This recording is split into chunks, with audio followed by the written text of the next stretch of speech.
Everything in that black bucket has to be emptied into that white bucket. I know this looks like styrofoam pellets, but it's really dangerous stuff. They're toxic chemical waste. Any of the styrofoam pellets that don't get inside, like, that's really bad. So you have to get it all in there.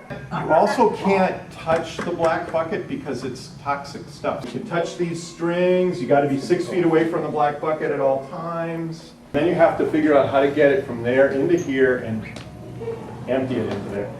We're short. Everyone's too short. Not yet, not yet, not yet, not yet. 1, 2, 3. It's so toxic that if you don't do it in 12 minutes, we're all going to die. Oh. Not to put pressure on. Here's a chance for them to think about what would happen if we worked together to accomplish something that clearly we can't accomplish on our own. Okay, tip it. Can we tip it?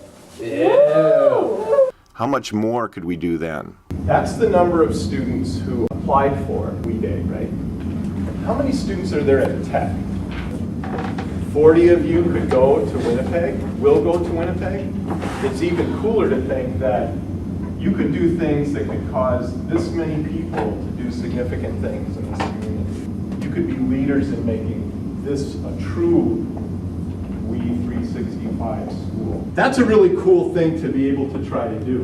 What do you think about when you think about that?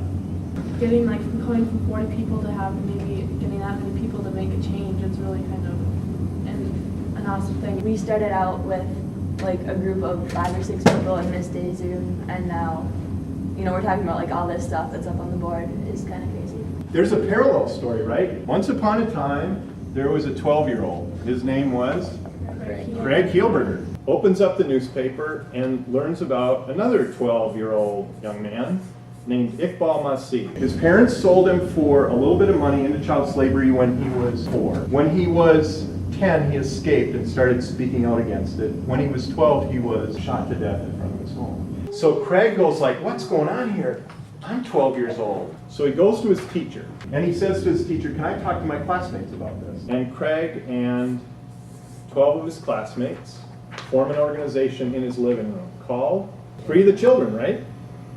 So 12 kids in a living room form this organization called Free the Children. A few months into it, he goes, I want to learn about this from first-hand experience. He goes to places like India and Pakistan, Bangladesh, Nepal. And while he's over there, the Prime Minister of Canada shows up with some business people. Craig's like, I want to talk to them about child labor. And the Prime Minister goes like, great, I want to talk to an 8th grader. No. So Craig holds a press conference, right? Has a couple of child laborers at his side, and they tell the story. And the news hits back home, and all of a sudden the Prime Minister's talking to a 12-year-old. And then Free the Children just takes off. 12 young kids in a living room all of a sudden grows. By the time Craig is 17 years old, there are 100,000 young people under the age of 18 in 27 countries around the world in Free the Children chapters. He comes to the conference and he stands up and he tells a little bit about his story, but then he says, you could do this too. And we're all looking at him going, what are you talking about? He said, 4-step process. Take an issue you're really passionate about. And if it's child labor, hey, Free the Children will support you. But if it's domestic violence, or if it's environmental issues, or animal rights, or, you know, homelessness, or whatever, go after it. Be sure you learn about it, but learn about it from first-hand experience. Connect with other people who care about it. Don't try to do this on your own. Don't try to tip the bucket by yourself. If there aren't 12 other kids in his living room, there's no Free the Children. Be sure that you do something about it. Don't just learn about it. Once you do something, you'll learn more about it, and then you'll connect with others, and it's kind of like this spiral thing.